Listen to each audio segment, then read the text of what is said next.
জীবনটা সুন্দর করার, আখিরাতমুখী করার শ্রেষ্ঠতম একটা সময় মাহে রমজান আমাদের সামনে মহান আল্লাহ পাক রব্বুল আলামিন প্রতি বছর ঘুরে ঘুরে একবার রমজান আনে, রমজানের চাঁদ উঠায়। আল্লাহ যেন বলে, বান্দা গত 11 মাসেও যদি তুমি ঠিক মতো গুনাহ ছাড়তে পারো নাই, নেকি করতে পারো নাই, আচ্ছা যাও বান্দা, যার যত ঘাটতি হইছে আমি আল্লাহ যাও সব ভুলে গেলাম, সব বাদ দিলাম। একটা মাস আইয়ামাম মাদুদাত, আমি গুনে গুনে 1 মাস সময় দিলাম। 30 দিন, 31 দিন লাগবে না, হয় 29 দিন নয়তো 30 দিন, সর্বোচ্চ 31 হবেই না। এই 30 দিনের ভিতরে বান্দা আমি আল্লাহ ওয়াদা দিলাম, আমি তোমাকে রমজান দিলাম, তুমি গুনাহ ছেড়ে দাও, আমার আদেশগুলো পালন করো, তার রোজা পালন করো, ইফতার করো, সাহারি করো, 20 রাকাত তারাবি পড়ো, রমজানের শেষ দশকে এতেকাফ করো, শবে কদর বেজর রাত্রে তালাশ করো, জিকির করো, তেলাওয়াত করো, দোয়া করো, তাহাজ্জুদ করো, কান্নাকাটি করো, চুরি করো না, জিনা করো না, মদ খেও না, জুয়া খেললো না, ওজনে কম দিও না, সুদ কিস্তি হারাম, বেহায়া বেপর্দা উলঙ্গ অশ্লীল ছবি, মোবাইলের নর্তকী দেখা সব ছেড়ে দাও। আমি আল্লাহ 30 দিনে যাও, এই একটা মাসে আমি তোমার থেকে বললাম, 1 মাস তোমারে আমি সুযোগ দিলাম, 1 মাসেই লাআল্লাকুম তাত্তাকুন, তোমাকে মুত্তাকি বানাইয়া জান্নাতি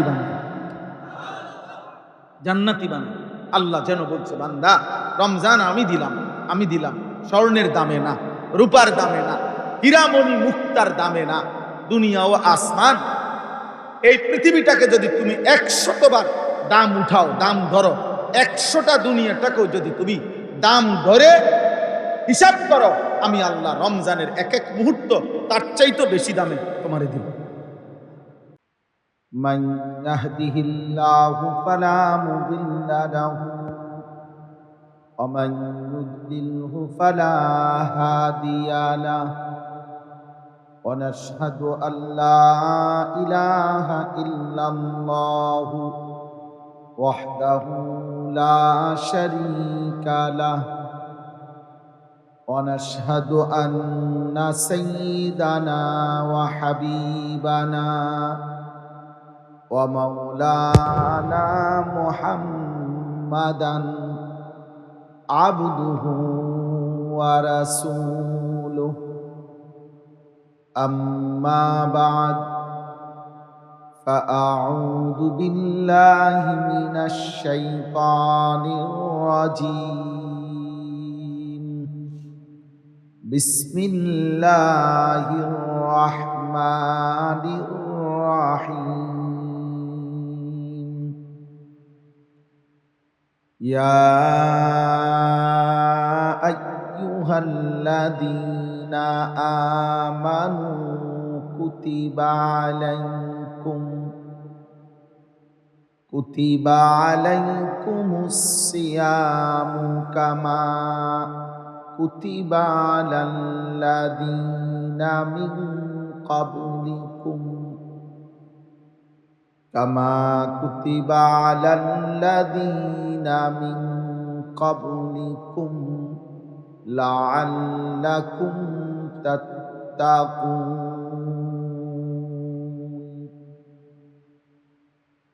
صدق الله مولانا العظيم وقال نبينا صلى الله عليه وسلم الصيام جنة فلا يرفث ولا يجهل وإن امرؤ قاتله أو شاتمه فليقل إني صائم اللهم صل على محمد وعلى آل محمد كما صليت على إبراهيم وعلى آل إبراهيم إنك حميد مجيد اللهم بارك على محمد وعلى آل محمد كما باركت على إبراهيم وعلى آل إبراهيم إنك حميد مجيد সুবহানাকা লা ইলমা লানা ইল্লা মা আল্লামতানা ইন্নাকা আনতাল আলিমুল হাকীম।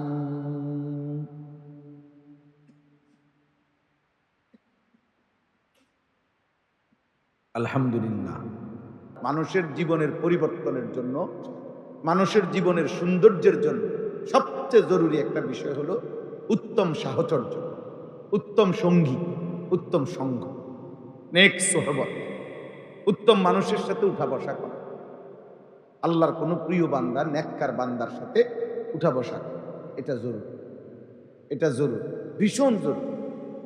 সৈয়দুত তাইফা হাজি এমদাদুল্লাহ মুহাজিরে মক্কি রহমতুল্লাহ আলাইহি জগৎ বিখ্যাত বুজুর্গ ছিলেন।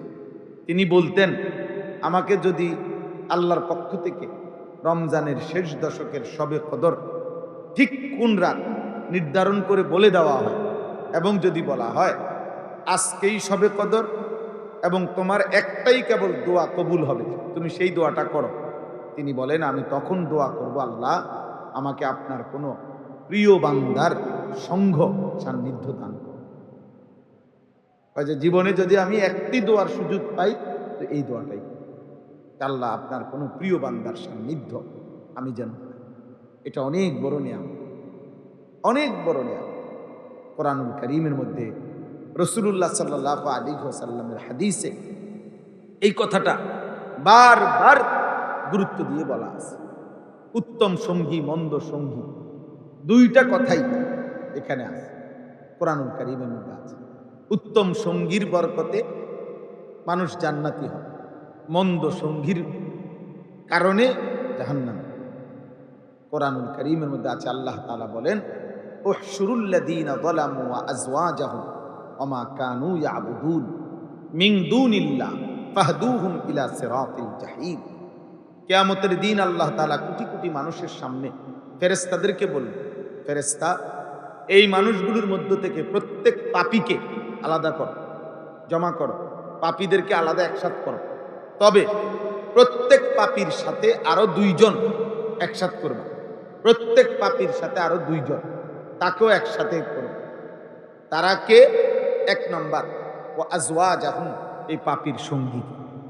পাপ কাজটা সে যার সঙ্গ নিয়ে করেছে, যার কাছ থেকে শিখছে, যার কাছ থেকে বুঝছে, যার কাছ থেকে গ্রহণ করেছে, যার সঙ্গী হয়ে অন্যায়, জিনা, ব্যভিচার, মদ, জুয়া, চুরি, ডাকাতি, সুদ, কিস্তি, অশ্লীলতা, খুন, সন্ত্রাস, চাঁদাবাজি, রাহাজানি, অন্যায়, জুলুম, শিরিক, কুফর, মোবাইলের নাচ দেখার অভ্যস্ততা, নারী দেখার অসভ্যতা, জুয়া খেলার অসভ্যতা, এই হারাম, কুফর, শিরিক, আল্লাহর নাফরমানি সে যার থেকে শিখছে, যার মাধ্যমে শিখছে, যার সঙ্গী হয়ে করছে, ওই নাফরমান সঙ্গীকেও একসাথে। এই হলো দ্বিতীয়। তিন নাম্বার, ওমা কানু ইয়াবুদুনা মিন দুনিল্লাহ।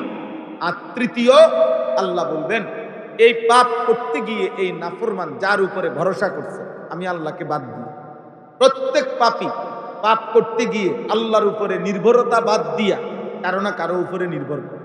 আমার লোক আছে, আমার শক্তি আছে, আমার টাকা আছে, আমার জনবল আছে, আমার নেতা আছে, আমার কর্মী আছে, আমার বাহিনী আছে, কিছু না কিছু একটার উপরে সে কি করে? অন্যায় করতে গিয়ে ভরসা করে, ভরসা করে, নির্ভর করে। আল্লাহ বলবেন ওই নাফরমান কয়েক, এই হুজুর, এই হুজুর সাবধান, চালাকি করো না আব্বা। এই যে তোমগো দুজন রে বলছি, তোমরা দুইজন দেখছি এখন লজ্জা পাইলানি? ওই যে কইলো মানুষের তোমারে যে কানে ধরে উঠাই দিত, এখন কেমন লাগলো পাঞ্জাবিওয়ালা? নিজেকে নিজে বেইজ্জতি করলা। হ্যাঁ, এটা জীবনের তরে শিক্ষক, যে এত মানুষের সামনে লজ্জা পাইল। আগে দুজনে বুদ্ধি করে নিছে, আমি এটাও দেখছি। আমি সাংঘাতিক মানুষ, আমি ব্যক্তিগতভাবে শুধুমাত্র বক্তা হিসেবে ওয়াজের জন্য বক্তা না, আমার কথা হইলো আমি আমার সময়টুকু আমানত, আপনারাও আমার কাছে আমানত। বুঝেন নাই কথাটা? আমারই শ্রোতা আমার কাছে কি আমানত। আমি প্রয়োজনে আর কোনোদিন আসবো না, আর কোনোদিন বলবো না, কিন্তু আজকে তো আমি আসছি, আজই বলবো। আজকের সুযোগটুকুই আমি কাজে লাগাইতে চাই।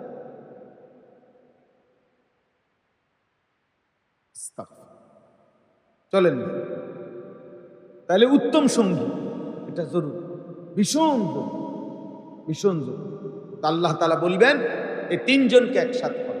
এক, পাপী; দুই, পাপীর সঙ্গী; তিন, পাপ কাজে সে যার উপরে নির্ভর করে। নির্ভর নেতায় বলে দিছে উবাই আলো সমান করে লেখে, কোনো অসুবিধা না, আমি আছি, জেনে জেনে ফোন দিবার দিয়া দিছে, কি গোটাইলেন এই যে এ বেটার কথার উপরে ভরসা করে নির্ভর করে সে কি করেছে? জুলুম করেছে। আল্লাহ বলবেন তারও আন, তাকেও আন।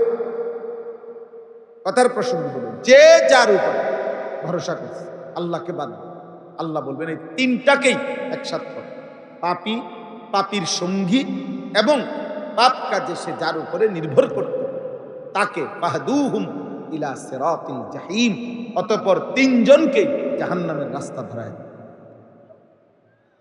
কোরআন শরীফের আয়াত। বলেন কি মুসিবত, কি বিপদ। এরপরে কোরআনুল কারীমের মধ্যে আছে ইয়াউমা ইয়াআদ্দু যালিমু আলা ইয়াদাইহি ইয়াকুলু ইয়া লাইতানি ইত্তাখাযতু মা'আর রাসূলি সাবিলা ইয়া ওয়াইলাতা লাইতানি লাম আত্তাখিয ফুলানান খলিলা লাকাদ আদাল্লানি আনিদ যিকরি বা'দা ইয জাআনি ওয়া কানা আশ-শাইতানু লিল ইনসানি খাযুলা। সূরা ফুরকানের আয়াত। আল্লাহ তাআলা বলেন প্রত্যেক নাফরমান পাপী সেদিন কিয়ামতের দিন নিজেদের আঙ্গুলগুলো হাতের দাঁত দিয়া কামড়াইয়া এইভাবে ছিঁড়ে ফেলতে চাইবে আর আফসুস করবে, কামড়াইতে কামড়াইতে তিনটা কথা বলবে। এক, ইয়া লাইতানি ইত্তাখাযতু মা'আর রাসূলি সাবিলা, হায় আমি যদি রাসূলের পথ ধরতাম, আমি যদি নবীর কথা শুনতাম। এলো এক। দুই, ইয়া ওয়াইলাতা লাইতানি লাম আত্তাখিয ফুলানান খলিলা, হায় আমার মন্দ কপাল, আমি যদি অমুককে বন্ধু না বানাইতাম। খলিল, বন্ধু না বানাই, অর্থাৎ যে যার কারণে মদ খাইছে, জুয়া খেলছে, চুরি করছে, ডাকাতি করছে, জিনা করছে, সুদ খাইছে, কিস্তি নিছে, হারাম করছে, জোর জুলুম অত্যাচার করছে, যে যার কারণে নষ্ট হয়েছে, সোজা কথা, যে যার কারণে হারাম করেছে, ওর কথা তার মনে পড়বে, মনে পড়বে, হারে আমি তো মায়ের কোলে মদ খাই নাই, আমার তো বন্ধু নামের কোন শয়তানের মদের আড্ডায়, হায় আমি তো মায়ের কোলের থেকে বিড়িখানা ধরিনি, মা শিখাইছিল বিড়িখানা, বাবা শিখাইছিল, তাহলে কোনো না কোনো অসৎ সঙ্গী তো তারে জীবন চলার পথে একদিন বিড়িখানা শিখাইছে, একদিন গালি দেওয়া শিখাইছে, তাইলে হারাম শিখাইছে। সে তাকে মনে করবে আর আফসুস করবে, হায় যদি তাকে বন্ধু না বানায়, যদি তাকে বন্ধু না বানায়, এই কথা আফসুস করবে প্রত্যেক। লাকাদ আদাল্লানি আনিদ যিকরি বা'দা ইয জাআনি, হায় বন্ধু নামের ওই শয়তান, সেই তো আমাকে আল্লাহর পথ থেকে পথভ্রষ্ট করে দিল। ওয়া কানা আশ-শাইতানু লিল ইনসানি খাযুলা, আল্লাহ বলেন আর শয়তান বন্ধু, তাফসীরের মধ্যে আছে যে ব্যক্তি ইবলিস, যে সেও শয়তান, আর প্রত্যেক বন্ধু নামের ওই ব্যক্তি, সঙ্গী নামের ওই ব্যক্তি যে মানুষকে আল্লাহর পথ থেকে সরিয়ে দেয়, গুনার রাস্তায় নিয়ে যায়, কসম খোদার তাফসীরের মধ্যে কথা স্পষ্ট আছে, তাকেও রূপক অর্থে শয়তান বলা হয়। শয়তান জিনও হয়, শয়তান মানুষ হয়। কোরআন শরীফে আছে শায়াতিনাল ইনসি ওয়াল জিন, মানুষ শয়তান, জিন শয়তান। এই মানুষ সন্তান শয়তান মানে যে যাকে গুনার কাজ করে, যে যাকে কি কাজ করায় বলেন না, গুনার কাজ, গুনার কাজ, গুনার কাজ। তো সে আফসুস করবে, হায় আমাকে তো আমার বন্ধু নামের ওই শয়তান আমারে তো আল্লাহর পথ থেকে সরিয়ে দিল, আমি যদি তাকে বন্ধু না বানাই। এই জন্য ভাইয়া, বাবা, সবাই রে বল, এটা আমাদের জীবনে জরুরি। ওলামায়ে কেরামের সান্নিধ্য, আল্লাহর প্রিয় বান্দাদের সান্নিধ্য। কোরআন শরীফে আছে এবার আসেন উত্তম বন্ধুর কথা। আল আখিল্লাউ ইয়াউমা ইদিন বা'দুহুম লিবা'দিন আদুব্বুন ইল্লাল মুত্তাকিন। আল্লাহ তাআলা বলেন কিয়ামতের দিন দুনিয়ার যত কাজে যার সাথে যার বন্ধুত্ব ছিল, সম্পর্ক ছিল, এই সমস্ত বন্ধুত্ব সম্পর্ক একে অপরের দুশমন হয়ে যাবে। ইল্লাল মুত্তাকিন, শুধু কেবল দুনিয়ায় থাকতে যারা একে অপরকে তাকওয়ার ক্ষেত্রে, আল্লাহ ভীরতার ক্ষেত্রে, আল্লাহ ভীতির ক্ষেত্রে একজন আরেকজনের বন্ধু ছিল, অর্থাৎ এক বন্ধু আরেক বন্ধুকে, এক সঙ্গী আরেক সঙ্গীকে, এক ভাই আরেক ভাইকে, এক স্বামী তার স্ত্রীকে, এক স্ত্রী তার স্বামীকে, এক নেতা তার কর্মীকে, কর্মী তার নেতাকে, একজন আরেকজনকে বন্ধুত্ব আর আন্তরিকতার কারণে গুনাহ থেকে ফিরাইছে, আল্লাহর পথে ইবাদত আমলের দিকে উৎসাহিত করেছে। আল্লাহ বলেন কিয়ামতের দিনও তারা উভয়ে বন্ধুই থাকবে। এরপরে আল্লাহ তাদেরকে বলবেন, ওই বন্ধুদেরকে, তাকওয়ার বন্ধু, গুনাহমুক্ত জীবন চলার পথের বন্ধু, নেক জীবন চলার ক্ষেত্রের বন্ধু, আল্লাহ বলবেন ইয়া ইবাদি লা খাউফুন আলাইকুমুল ইয়াওমা ওয়ালা আনতুম তাহজানুন। হে আমার বান্দারা, মানে হে বন্ধুগণ, ঈমানদার বন্ধুরা, নেককার বন্ধুরা, তোমরা আজ কোনো ভয় করবা না, কোনো চিন্তাও করবা না। আজ হাসরের ময়দানে তোমাদের কোনো ভয় নাই, চিন্তাও নাই। এরপরে আল্লাহ বলবেন উদখুলুল জান্নাতা আনতুম ওয়া আজওয়াজুকুম তুহবারুন। তোমরা সকলেই তোমাদের বন্ধুদেরকে হাত ধরাধরি করে, গলাগলি করে, হাসতে হাসতে জান্নাতে ঢোকো। উদখুলুল জান্নাত, জান্নাতে স্পষ্ট। তাহলে একদিকে নেক বন্ধু, এক বন্ধু আরেক বন্ধুকে টেনে জান্নাতে নিয়েছে। জান্নাতে, জান্নাতে স্বামী স্ত্রী হলে তারাও তো বন্ধু, তারাও তো সঙ্গী। এই জন্য আল্লাহ নবী সাল্লাল্লাহু আলাইহি ওয়াসাল্লাম বলছেন রাহিমাল্লাহু রাজুলান আইকাযা যাওজাহা ফাইন আবাদ নাদাহা ফি ওয়াজহিহা মা। আল্লাহ ওই স্বামীর উপরে রহমত নাজিল করে যে তার স্ত্রীকে ফজরের নামাজের জন্য জাগিয়ে দেয়। যদি উঠতে না চায়, স্ত্রীর চোখে মুখে পানির ছিটা দিয়ে দেয়, ওঠো ফজরের নামাজ পড়তে হবে। ওয়া রাহিমাল্লাহু ইমরাআতান আইকাযাত যাওজাহা, সাথে সাথে আল্লাহ ওই স্ত্রীর উপরেও রহমত নাজিল করে যে তার স্বামীকে ফজরের নামাজের জন্য জাগিয়ে দেয়। ফাইন আবা নাদাহাত ফি ওয়াজহিহিল মা, যদি স্বামী উঠতে না চায়, স্ত্রী স্বামীর চোখে মুখে পানির ছিটা দিয়ে দেয়। আল্লাহর নবী সাল্লাল্লাহু আলাইহি ওয়াসাল্লাম বলেন ওই স্বামী স্ত্রী উভয়ের উপরে আল্লাহ তাআলা রহমত নাযিল করেন। তাহলে দেখেন এমন স্বামী স্ত্রী যে বন্ধু সঙ্গী একজন আরেকজনকে নামাজের জন্য যায়। আল্লাহর নবী সাল্লাল্লাহু আলাইহি ওয়াসাল্লাম বলছেন উত্তম স্ত্রীকে, নেককার নারীকে, উত্তম নারীকে, তো তার সিফাত, তার বৈশিষ্ট্য বলতে গিয়ে নবীজি এটাও একটা বলছেন যে ওয়াতুইনু আলা দীনি যাওজিহা। উত্তম স্ত্রী, নেককার নারী ওই নারী যে তার স্বামীকে প্রতিনিয়ত দ্বীনের কাজে সহযোগিতা, দ্বীনের কাজে। আজ আমরা কথার কথা, আমি আজকে 17 বছরের বিবাহিত জীবন, 2008 সালে বিয়ে করেছি। তাহলে 17 বছরের জীবন আমার। এই বিবাহিত জীবনে দিনের পর দিন, সপ্তাহের পর সপ্তাহ, বছরের পর বছর এই ওয়াজে আল্লাহর কথা বলতে গিয়ে দুনিয়ার ঘুরতেছি। ঘর সংসার, স্ত্রী, পরিবারের অসংখ্য অগণিত প্রয়োজন, লম্বা সময় তাদেরকে আমরা দিতেও পারি নাই, যাইতেও পারি না, থাকতেও পারি নাই। অল্প সময় 2 ঘন্টা, 4 ঘন্টা, 6 ঘন্টা এরকম। কিন্তু আলহামদুলিল্লাহ, তো এই বিবি যে মানুষকে আল্লাহর কথা বলার ক্ষেত্রে যে বিবি উৎসাহিত করছে, কিয়ামতের দিন সেও এটার নিশ্চিত প্রতিদান পাবে যে আমি আমার স্বামীর দ্বীনের কাজে সহযোগী ছিল, প্রতিবন্ধকতা করি না। হাদিসের মধ্যে আছে রাসূলুল্লাহ সাল্লাল্লাহু আলাইহি সাল্লামের বহু মহিলা সাহাবী তারা তাদের সন্তানদেরকে নিজের হাতে যুদ্ধের ময়দানে, জিহাদের ময়দানে নিজের হাতে সাজায় দিয়েছে, স্বামীকে নিজের হাতে সাজায় দিয়েছে। বিশ্ববিখ্যাত হযরত খানসা, যিনি তার 4টা ছেলেকে আল্লাহর রাস্তায় জিহাদের জন্য নিজ হাতে সাজাইয়া রওনা করায়। কত স্ত্রী বিবাহিত প্রথম রাত বাসর রাত থেকে স্বামীকে বিদায় দিয়ে দিচ্ছেন, বলছেন যান স্বামী, আর কোনদিন যদি আল্লাহ তৌফিক দেয় হাসরের ময়দানে দেখ, হাসরের ময়দানে। একজন বিশ্ববিখ্যাত বুজুর্গ ছিলেন, আলেম, ফকি, মুহাদ্দিস, জগৎ বিখ্যাত হযরত সুফিয়ান সাউরি রাহমাতুল্লাহ আলাইহি।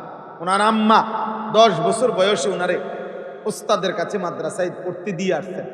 যেদিন উস্তাদের কাছে পড়তে দেয়, ওনার আব্বা ছিল না, তো মা উস্তাদকে বলছে, মা হুজুর, আমি আমার সন্তানকে আল্লাহর জন্য, ইলমের জন্য, দ্বীনের খেদমতের জন্য ওয়াকফ করে দিলাম। ওয়াকফ করে দিছে। 19 বছর কিতাবে আছে, 19 বছর এক টানা পৃথিবীর বিভিন্ন ইসলামী অঞ্চল ঘুরে ঘুরে উনি ইলম শিখছেন। এক জায়গায় না, ঘুরে ঘুরে জায়গায় জায়গায় যত আলেম মুহাদ্দিস পাইছেন সকলের কাছে ইলম শিখছেন। ইলম শিখবার পরে 19 বছর পরে বাড়িতে ফিরে আসছেন রাতের অন্ধকারে মার সাথে দেখা করার জন্য। আর কোনোদিন আসে না। 19 বছর পরে আয়সা যখন দরজার করান আসছে রাতের অন্ধকারে, আমরা নিজে উর্দু কিতাবে করছি। ওনার আম্মা ভিতর থেকে জিজ্ঞেস করছে কে? তিনি বলছে, মা, 19 বছর আগে যে সন্তানকে আল্লাহর দ্বীন শিখতে দিছিলা, তোমার সেই সুফিয়ান আজ তোমার সাথে দেখা করতে আসছি মা, ইলম শিখে আসছি মা। তখন ওনার আম্মা দরজা খুলে নাই। 19 বছর পরে সন্তান আসছে দুয়ারে। মা বলছে, হায় সন্তান, 19 বছরে আফসুস, তুমি তো কোনো ইলমই শিখলা না। বলল, কেন মা? তো বলল, 19 বছর ইলম শিখেও কি তুমি এই মাসআলাটাও শিখলা না যে ওয়াকফের মাল ফেরত নেওয়া যায় না? আমি না তোমার মনে নাই সেদিন 10 বছর বয়সে বলছিলাম আল্লাহর জন্য ওয়াকফ করে দিছি, তো যাকে আমি ওয়াকফ করলাম তো সেটা আমি ফেরত নেব কেন? বলছে, যাও বাবা যাও, জান্নাতেই দেখা হবে, আখিরাতেই দেখা করে না। দুয়ার থেকে সন্তান ফিরে গেছে। হ্যাঁ, এজন্য ভাই, নওজোয়ান বাবা, প্রত্যেকের কাছে এটা বলি। আমি একটা উদ্দেশ্যে বলছি, আমি মাদ্রাসা, এখন আমাদের কওমি মাদ্রাসা বন্ধ, যার কারণে অনেক তালেবে ইলম দেখা যাইতেছে। এই কারণেই বলছি, হয়তো তোমরা অনেক তালেবে ইলম সারা বছর হয়তো ওয়াজের সুযোগ শুনবারও টাইম পাও নাই, হইতে পারে যে মাদ্রাসার ব্যস্ত ছিলাম, এই জন্য তোম করে দেখেই ভালো লাগছে তোমরা যে বসছো। তোমাগরও বললাম আব্বা, এটা মনে রাখতে হবে। স্কুল কলেজের যে সমস্ত ছেলে আসো ভাই, আজকেও তোমরাও মনে রাখো বাবা, বিবেক দিয়া ভাইবা দেখো, মোবাইল তোমারে কি নিছে, কি দিছে, তুমি দেখো তোমার চুলটা কি বানায় ফেলছে। একটা কাফের মুশরিকের মতো তোমার চুল, অথচ তুমি মুসলমান। তোমারে 24 ঘন্টায় এক ওয়াক্ত নামাজ পড়তে দেয় না। আহা, তুমি কার খপ্পরে পড়ো? 365 দিনে খোদার একটি বছরে তুমি কোনোদিন মুসলমানের ঘরে জন্ম নিয়া একজন মুসলিম মায়ের পবিত্র দুধ পান করে বড় হইলা, তুমি 365 দিনে এক বছরে কোনোদিন ফজরের নামাজ পড়লা না, মুসলমানের ঘরে এত বড় জানোয়ার কেমনে হইলা? এত বড় মানুষরূপী পশু হইলা কেমনে? কেমনে হইল? কে তোমারে এমন মালিক ভুলাই দিল যে 365 দিনও কেউ তোমারে শিখাইল না, বলল না যে কিরে আব্বা, তুমি ফজরের নামাজ পড়তা না? আমাদের তো আলহামদুলিল্লাহ 6 বছরের 7 বছরের নুরানি বাচ্চা আমাদের মাদ্রাসাগুলো সব কওমি মাদ্রাসায়, আলহামদুলিল্লাহ আমরা গর্ব করে বলতে পারি 7 বছরের 6 বছরের নুরানি বাচ্চাও চোখ ডলতে ডলতে ফজরের নামাজ জামাতের সাথে খোদার 365 দিনে পড়ে।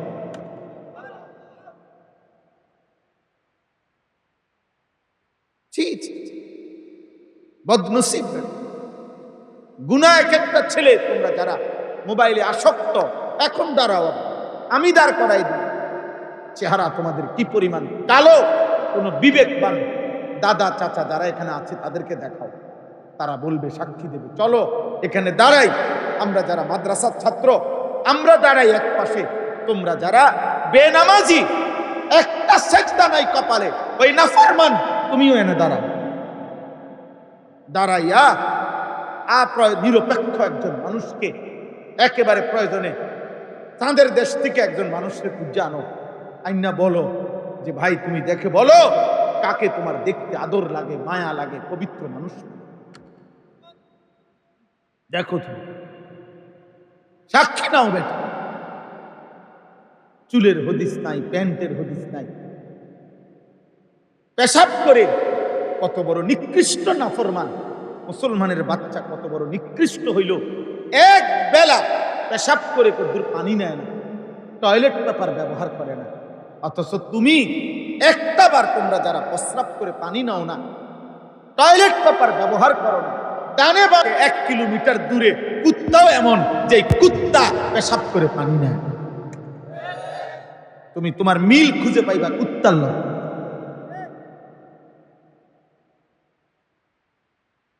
কুকুরের সাথে কুকুরের আখলাক এটা, ইনসানের আখলাক হতো পবিত্র, ভদ্র, রুচিশীল, মার্জিত, উন্নত চরিত্রের কোন ব্যক্তি এমন নিকৃষ্ট হইতে পারে। মুত্তা ফানি লয় না, এটা কোনো জাতেই পারে না, এটা প্লাস্টিকও না, মানুষ তো দূরে থাকে, এটা কোনো প্লাস্টিকও না, এটা পদার্থও না, অপদার্থও না, কোনো কামের না, আকামলা। ছি ছি ছি, একটা 6 মাসের বাচ্চাও তো, কুলের বাচ্চা পেশাব করলে কাঁদা শুরু করে, তার মারে ডাকে, মা হাফ প্যান্ট বদলাও, পেশাব করে দিছে, পেশাব বলে হাফ প্যান্ট নইয়া 6 মাসের বাচ্চাও থাকতে চায় না, আর 18 বছরের দামরা হারাইয়া মতে। একবারও কারে কও ঠিক, কারে কারে কইতেছ, এই বেটা কারে ঠিক কইতেছ, আমারে কারে বলো মিয়া, কিত্তা কও ঠিক? তোমার কাছ থেকে আমি সমর্থন চাইবে কি ইলেকশনে দাঁড়াইছিলে? তাইলে আমি তো ভোটে দাঁড়াই নাই, আমি তো ভোটের ক্যাম্পেইন করতে আসি না, আমার কোনো মার্কা নাই, কোনো মার্কার প্রচারণাও করি না, কিত্তা কও ঠিক? তোমার বিবেক তুমি লাগাও, তোমার বিবেকের উপরে তুমি রহম করো মিয়া। কাফের মুশরিকদের মতো যাদের চুল, একটা ছেলে বলো বাবা তোমার চুলের উপরে সৌন্দর্যের, বেঈমানের মতো যাদের চুল, তুমি এই চুলটা এই কারণে যে হুজুর আপনাদের সমস্ত চুলের চাইতে আমার এই চুলটার সৌন্দর্য এই কারণে, এটা বলো, এটা একটা সায়েন্টিফিক বুদ্ধিবৃত্তিক একটা যুক্তি দাও। দাড়িবিহীন একটা মানুষ, চ্যালেঞ্জ করলাম আমি আনিসুর রহমান, একটা লোক দাঁড়াই এখানে বলেন যে দাড়ি কাটার উপরে সৌন্দর্যের কোন যুক্তি আছে? এক বিন্দু আপনি বলেন না, না আপনারা করুন, উনি করুন, এক সুতা, এক লাইন, যে পৃথিবীতে হুজুর আয়ুর্বেদিক পদ্ধতিতে এটা প্রমাণিত হয়েছে যে দাড়ি কাটলে এই ফায়দা, অথবা কবিরাজি পদ্ধতিতে, অথবা হোমিওপ্যাথিক পদ্ধতিতে, অথবা ইউরোপের দার্শনিক বলছে, লন্ডন থেকে বলছে, এটা অক্সফোর্ড ইউনিভার্সিটির গবেষণাতে এটা ধরা খাইছে, অথবা আধুনিক মেশিনে এটা প্রমাণিত হয়েছে, কোথায়? আর মুসলমানদের কাছে বাদ দেন, আপনি কোন কাফের বেঈমান তাদের কোন গবেষণাতে দাড়ি কাটার উপরে ন্যূনতম কোন উপকারিতা প্রমাণিত হয়েছে কিনা আপনারা বের করে দেন। কিছুই নাই, এটার উপরে কোনো কারণে নাই। একটা কারণ তো থাকবে কি ভাই, এটা সৌন্দর্যের একটা কারণ থাকবে না? কারণটা কি? পেশাব করে পানি না নেওয়ার কারণটা কি? যাতে শারীরিক, মানসিক, আর্থিক উপকারটা কি? কিচ্ছু। এই জন্য গুনাহ, যা আল্লাহ এবং রাসূল গুনাহ বলেছেন, খোদার কসম তার মধ্যে ইসরাফিলের ফু পর্যন্ত পৃথিবীর কেউ কোনো উপকার প্রমাণ করতে পারবে না। গুনার মধ্যে কোনো কল্যাণ নেই। গুনার মধ্যে কি নাই? এটা সবসময় মনে হয়, সবসময় যত আধুনিক পায়খানার উপরে যত কিছুই লাগায়, পায়খানায় দুর্গন্ধই ছড়া। অতএব গুনাহ কোনোদিনও পৃথিবীর কল্যাণ, উপকার, মানবতার কল্যাণ বয়ে আনতে পারে। কারণ আল্লাহ রাব্বুল আলামিন তো সেই মালিক যিনি বান্দার ভিতরের অবস্থা বাহিরের অবস্থা জানেন, পৃথিবীর শুরুর অবস্থা, ইসরাফিলের পূ পর্যন্ত পৃথিবীর অবস্থা আল্লাহ জানে না? কথা বলে না? তো যিনি সব জানেন তিনি ফায়সালা দিচ্ছেন, তিনি ফায়সালা দিচ্ছেন। আমনে তার চাইতে উত্তম বুদ্ধি আমনের মাথার থেকে আনবেন, আমনের মাথাও তো আল্লাহর দাও। কথা বলেন না? আপনার ব্রেনও তো কার দেওয়া? তো আমনের মাথার বুদ্ধি দিয়া, আমার মাথার বুদ্ধি দিয়া বুঝি আমনে আল্লাহর কথাকে বিশ্লেষণ করবেন, নবীর কথাকে বিশ্লেষণ করবেন, এটা বুঝি কথা? উম্মত নি ঠিক করব যে নবীর কথা ঠিক অথবা ব্যাঠিক, এটা আমগো কথায় সিদ্ধান্ত হবে না? আমাগো কথায় সিদ্ধান্ত হবে আল্লাহর কথা ঠিক না ব্যাঠিক। তাইলে মাখলুকের কথা দিয়ে নিয়ে আল্লাহর কথা প্রমাণিত হবে। এই জন্য আমরা সবসময় বলি, অনেক সময় বলে না যে কোরআন সুন্নাহকে বিজ্ঞানের আলোকে প্রমাণ করে। কি লেগে প্রমাণ করতে হবে? প্রশ্ন হলো, বিজ্ঞান যারা বলছে এরা তো মানুষ, তো উম্মত, তো মানুষের কথা দিয়া বুঝি আল্লাহর কথা প্রমাণিত করতে হবে। কোরআনকে প্রমাণ করতে হবে এই মানুষের মাথা দিয়া, কোরআনকে অনুসরণ না করতে হবে। আমাদের দায়িত্ব তো অনুসরণ, আমাদের দায়িত্ব তো আনুগত্য। আল্লাহ তাআলা তো কোরআনুল কারীমের কোথাও বলে নাই যে তোমরা, আমি আল্লাহর কথা এবং আমার রাসূলের কথাকে তোমরা আবার গবেষণা করো, তোমরা আবার এটার মধ্যে দেখো যা কইছি আবার ভুল ভ্রান্তি আছে কিনা তোমরা দেখো। এটা আল্লাহ বলছে? এটা রাসূলুল্লাহ সাল্লাল্লাহু আলাইহি সাল্লাম বলেছেন? তো বরং আল্লাহ এবং তার রাসূল বলেছেন আনুগত্য করতে। ওমা কানা লিমুমিনিন ওয়ালা মুমিনাতিন ইযা কাদাল্লাহু ওয়া রাসূলুহু আমরান আন ইয়াকুনা লাহুমুল খিয়ারাতু মিন আমরিহি।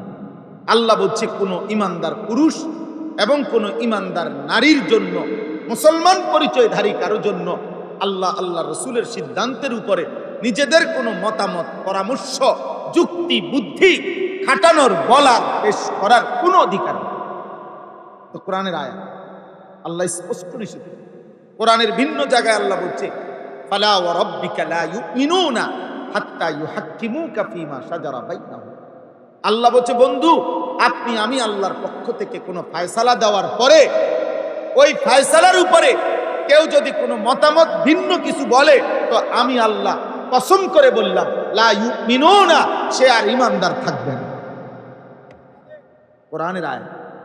আপনি বলছেন আমি ফয়সালা দিছি, আপনি শুনাইছেন, এখন আবার মুসলিম পরিচয়ধারী কোনো ব্যক্তি যদি বলে, হুজুর কোন তো ঠিক আছে, আচ্ছা ধরলাম আর কোরআনে আছে, বুঝলাম আর নবীজি বলছে, তারপরও বর্তমান বাস্তবতাও তো দেখতে হইব, পরিবেশ পরিস্থিতি তো দেখতে হইব, আধুনিকতাও তো দেখতে হবে, যুগ চাহিদাও তো দেখতে হবে, সারা বিশ্ব পরিস্থিতি তো দেখতে হবে। কিচ্ছু দেখতে হবে না, আল্লাহর কোরআন মানতে হবে।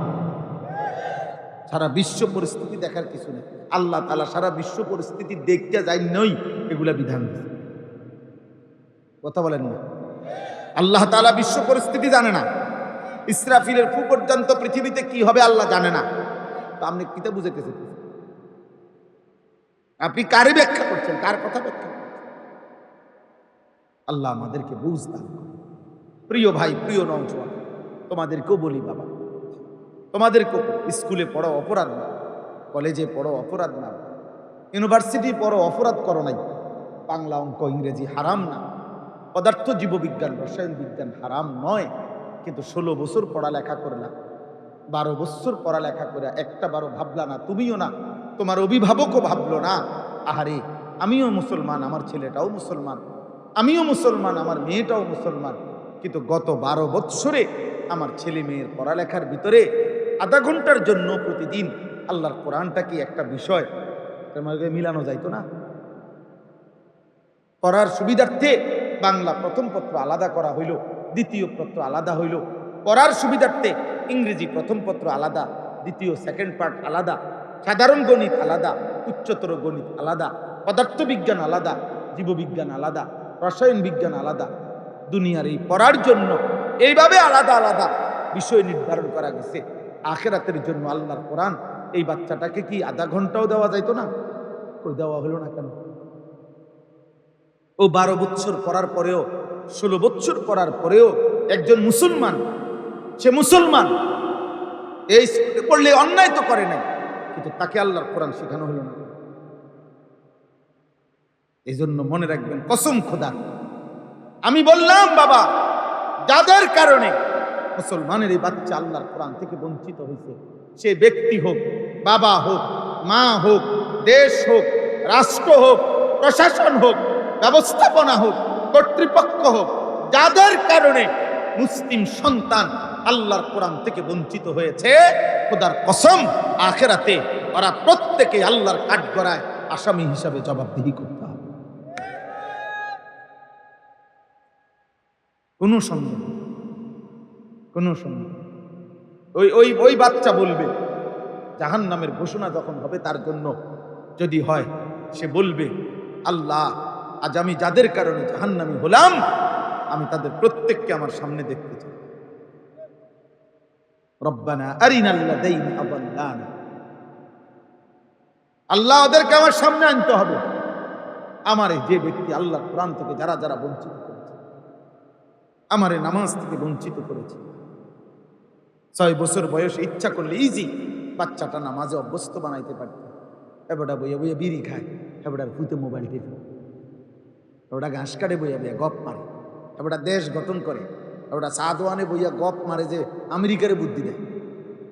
সাদওয়ানে বইয়া দেখবেন আমাদের দেশের সাদোকানের বুদ্ধিজীবীর বুদ্ধি শুনলে এক একজন জাতিসংঘ চালায়। এই সাদওয়ান থেকে বুঝেন না কথা? ওনার থেকে দোকানদারে টাকা পায় আজকে 3 মাসের টেয়া, দোকানের টেয়া দেয় না।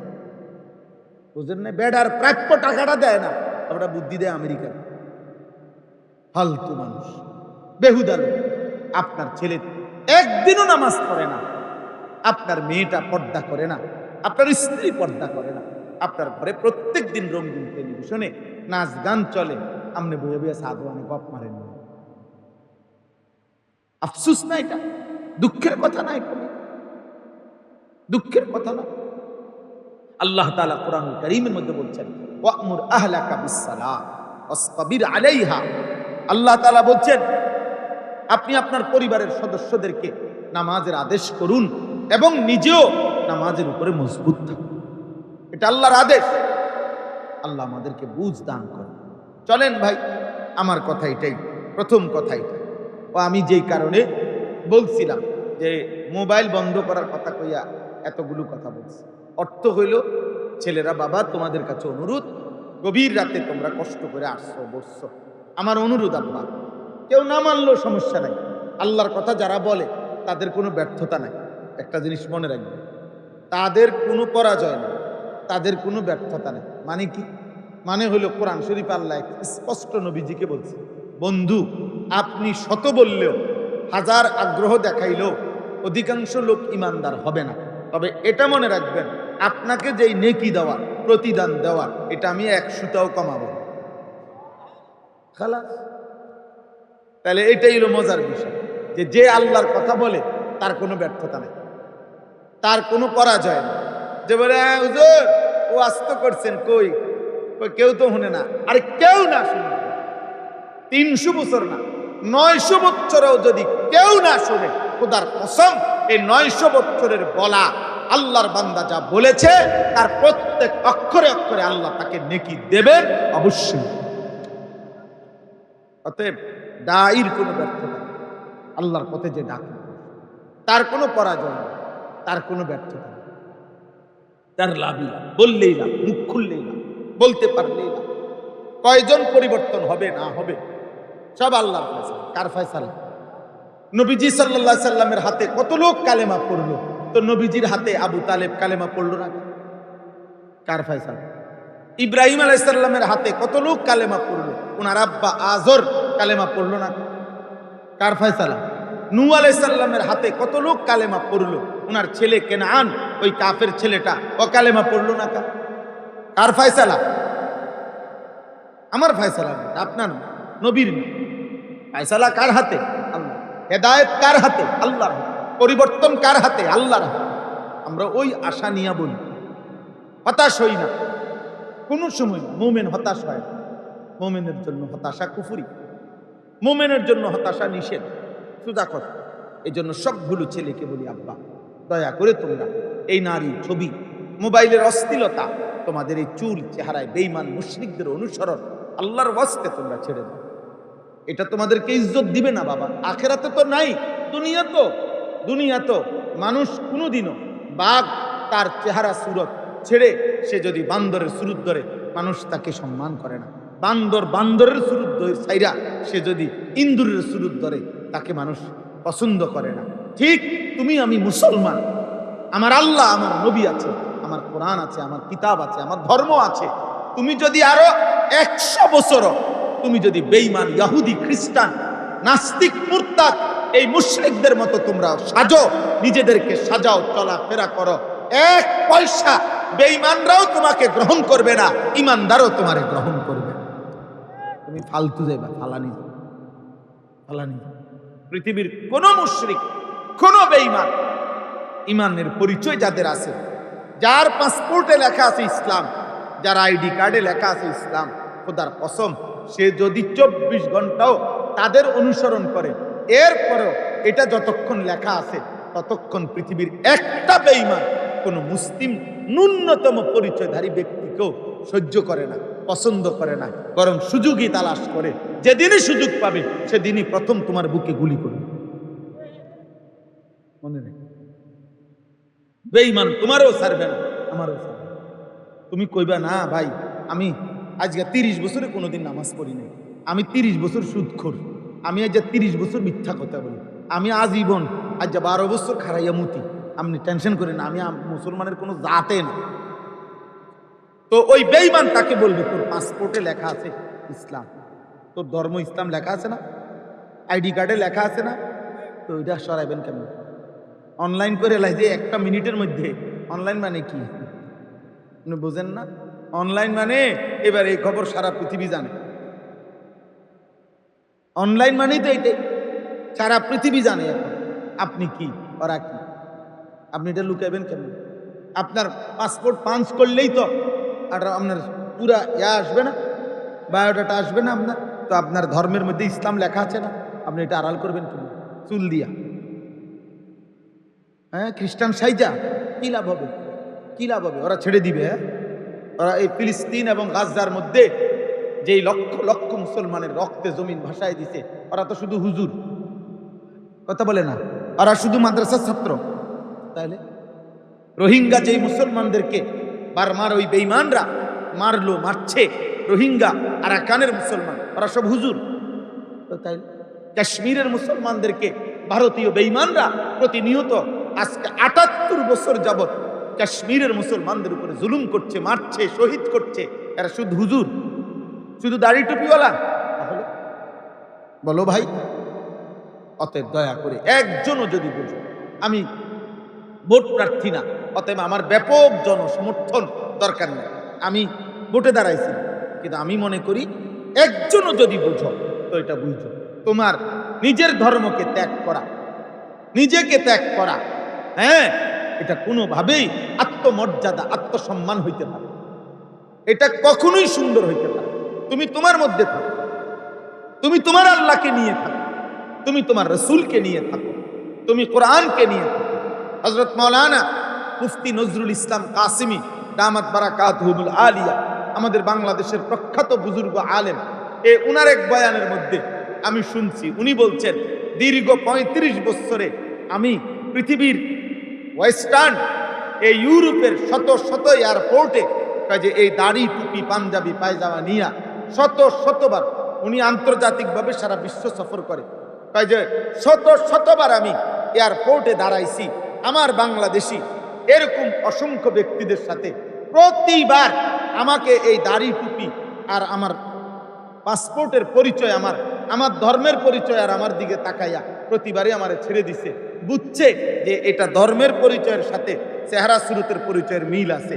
কিন্তু আমার সামনে তিনি বলছেন অসংখ্য স্যুট পরা, বুট পরা, ক্লিন শেভ করা বহু লোককে আমি দেখছি ঘন্টার পর ঘন্টা দাঁড়াইয়া করা তদন্ত করা হয়েছে, কিরে লেখা মুসলমান শুরুতে রুমকা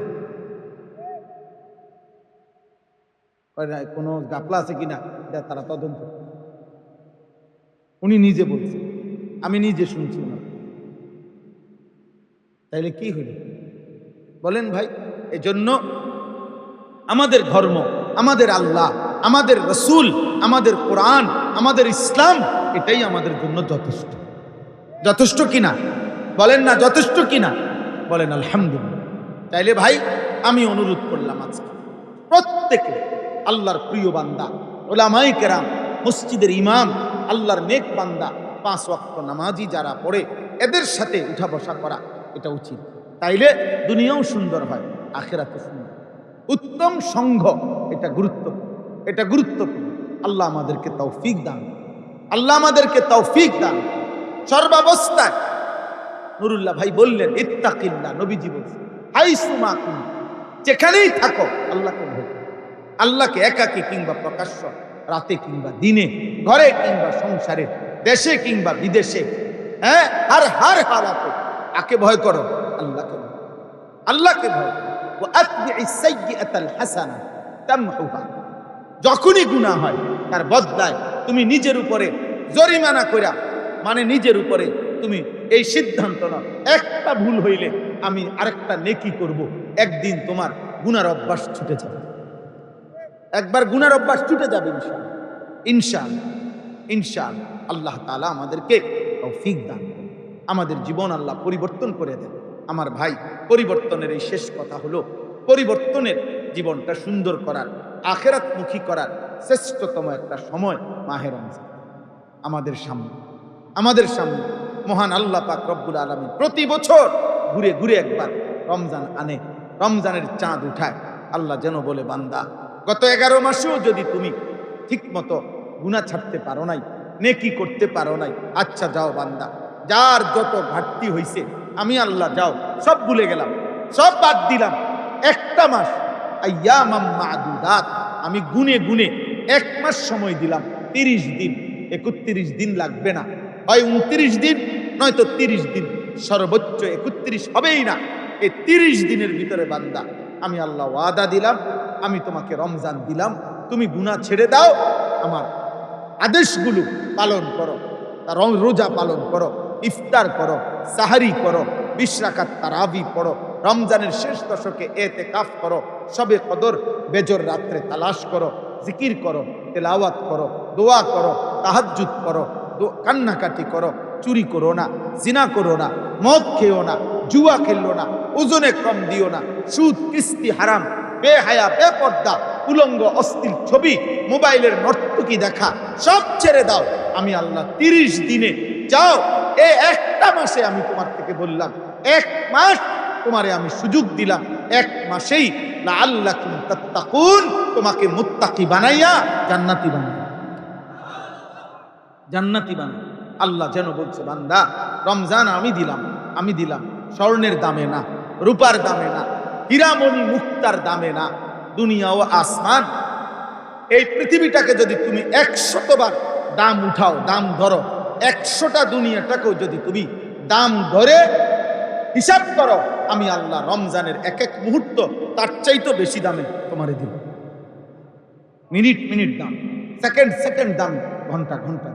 অতএব আজকে এই রাত গভীরে আপনাদের সবার কাছে, ছেলেরা বাবা তোমাদের কাছে, বয়স্ক বাবা আপনাদের কাছে, নওজোয়ান ভাই তোমাদের কাছে, মাদ্রাসার তালিবে ইলম তোমাদের কাছে, আমরা সবাই আমাদের রমজান সামনে, রমজানকে সামনে রেখে ইনশাআল্লাহ আমরা আমাদের জীবন সুন্দর করার চেষ্টা করব।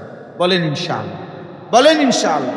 ছেলেরা আব্বা তোমরা যারা বিবেকবান ছেলে, তোমরা এই লাস্ট খবর নিও, তোমাদের ছেলে পেলে যারা নারী ছবি দেখো, তোমরা যারা ইউরোপ আমেরিকার পছন্দ করো, তোমরা যারা কাফের মুশরিকের চুল চেহারাকে ডিজাইন মনে করো, তোমরা যারা ফুটবল ক্রিকেটের খেলোয়াড় অথবা পৃথিবীর বড় বড় দেশের কোনো সম্পদশালীকে অনুসরণ করে মনে করো, তোমরা এই শেষ পৃথিবীকে দেখাইছে যে ইউরোপ কত নগ্ন, ইউরোপ কত জঘন্য, বেঈমান কত নিকৃষ্ট। এই কিছুদিনের এফস্টেইন ফাইলস একজন ব্যক্তির নিকৃষ্ট যৌন নিপীড়ন, যৌন নির্যাতন এবং পৃথিবীর রাষ্ট্রনায়ক থেকে শুরু করে বিলিয়নিয়ার, যারা পৃথিবীতে মানবতার ফেরিওয়ালা, যারা মনে করে নারীর অধিকার প্রতিষ্ঠা করছে, ওই বেঈমানদের হাতে, ওই নিকৃষ্ট বেঈমানদের হাতে অসংখ্য অগণিত কিশোরী নারী এই পরিমাণ জুলুম আর নির্যাতনার বেবিচারের শিকার হয়েছে যে জীবন্ত কন্যা 11 বছর 12 বছরের মেয়েকে ধর্ষণ নির্যাতন করে, আরে রাষ্ট্রনায়ক, আরে বেটা সম্পদশালী, পৃথিবীতে যারা মুখরোচক স্লোগান দেয় ওই রকম বেঈমানরা কাইটা টুকরা টুকরা করে রান্না করা গোশত খাইয়া ফেলছে। এত জঘন্য কোন কুত্তা শুকর যেটা কল্পনা করতে পারে না। ইউরোপের বেঈমানদের আচরণ এর চাইতে নিকৃষ্ট, এর চাইতে নিকৃষ্ট। কোন কুকুর শুকরের আচরণ এমন হতে পারে। ইবলিস শয়তান পর্যন্ত, আমার মনে হয় শয়তান পর্যন্ত অবাক, ইন্নালিল্লাহ, এত শয়তানি তারা শিখল, এত জঘন্য অবাক। অতএব ওদের এই পাশ্চাত্যের এই বেঈমানদের কোনো কিছু ধরার তোমার দরকার নেই। তুমি আল্লাহকে ধরো, তুমি রাসূল সাল্লাল্লাহু আলাইহি সাল্লামকে ধরো, কোরআনকে ধরো, ইনশাআল্লাহ দুনিয়াও সুন্দর হবে, আখিরাতও সুন্দর হবে। আল্লাহ আমাদেরকে তৌফিক দান করে। আমার জীবনের একটা স্বপ্ন, এই শেষ 1 মিনিট কথা, আমার জিন্দেগির একটা আশা, আমি সারা বছর ওয়াজে আমার ফিকিরে এটা, এই মুসলিম কিশোর ছেলেরা, যুবক ছেলেরা আল্লাহর দিকে ফিরবে, আখিরাতের দিকে ফিরবে, ওযু, নামাজ, সূরা, কেরাত, দোয়া, কালাম, পাক নাপাক, হালাল হারাম শিখবে, রুকু সেজদা শিখবে। আমার একটা স্বপ্ন। আলহামদুলিল্লাহ, আমি গত বছর 2025 সাল আমার যে মাদ্রাসা কুমিল্লা ক্যান্টনমেন্ট ময়নামতি, ওইখানে 2 বন্দে, প্রথম সাময়িক এবং দ্বিতীয় সাময়িক পরীক্ষার বন্ধের সময় আমি কিশোর যুবক স্কুল কলেজ ইউনিভার্সিটির ছেলেদের জন্য 3 দিন করে 6 দিনের কোর্স করছিলাম। ওযু, নামাজ, সূরা, কেরাত, দোয়া, কালাম। আলহামদুলিল্লাহ 500 ছেলে একেবারে রেজিস্টার্ড, নাম লিস্টি করা, আইডি কার্ড জমা দেওয়া, এরকম 500 ছেলে 3 দিনে প্রতিদিন 11 ঘন্টা করে আমরা 34 জন শিক্ষক এবং প্রায় 30 জনের মতো বয়স বড় ছাত্র মিলে ওদেরকে দিবা নিশি আমরা সূরা, কেরাত, দোয়া, কালাম, রুকু, সেজদা শিখাইছি। আলহামদুলিল্লাহ এই বছরও আবারও আমি একটা বড় জায়গা কিনছি। আলহামদুলিল্লাহ আমার ওইখানে 118 শতক জায়গা একসাথে কুমিল্লা ক্যান্টনমেন্টের পাশে, প্রায় 2,62,00,000 টাকা জায়গার দাম, মাটির দাম। এই আশায় কিনছি। একটা স্বপ্ন দেখি যে সারা বাংলাদেশের স্কুল, কলেজ, ইউনিভার্সিটি এবং জেনারেল পড়ুয়া অথবা পড়ে না অথবা অন্য বয়সী যেই কোনো মুসলমান বছরের যেই কোনো দিন আমি একটা বড় মাদ্রাসা করতে চাই। সেখানে আলাদা শিক্ষক কর্মচারী রাখতে চাচ্ছি, যেখানে যে বছরের যেই কোনো দিন যেই কোনো ছেলে, যেই কোনো বাবা, যে যেটুকু সময় আছে তার, কখনো ছুটিতে, অবসরে সুযোগ হইলে 3 ঘন্টা হোক, 30 ঘন্টা হোক, 1 দিন হোক, 10 দিন হোক, যে দিনে যে আসবে, যখন দিন শিখবে তখন, যার সময় যতক্ষণ, দিন শিখবে ততক্ষণ। আমার এটা একটা স্লোগান। আলহামদুলিল্লাহ এই স্লোগানে এই জায়গাটায় এখন একটা রোমে এরকম একটা ছোট্ট মাদ্রাসা চলে, মানে ওটার ভিতরে, কিন্তু বাকি এটারে আমি বড় করতে চাই। আপনাদের কাছে, সবার কাছে আমার এই আন্তরিক কামনা, আমার এই বড় একটা স্বপ্ন, একটা বড় মসজিদ, মাদ্রাসা, একটা কমপ্লেক্স, যেখানে একদিকে কওমি মাদ্রাসার নেশাবে বাচ্চারা পড়বে, এটা আলাদা, আর আরেক দিকে সারা বাংলাদেশের মুসলমান যার যখন সময় হয় তখন পড়বে। আপনাদের কাছে আমি একটা কাগজ দিতেছি, একটা হ্যান্ডবিল। এই হ্যান্ডবিলটা আপনারা নিবেন, যার সুযোগ হয়, আমার শুধু আবেদন, যাদেরই সুযোগ হয় আমাদের ওই 2,62,00,000 টাকার ওই জমিটাতে এক নামাজের জায় নামাজ পরিমাণ জমির দাম, মাটির দাম 4,200 টাকা আমরা হিসাব করে বাইর করছি।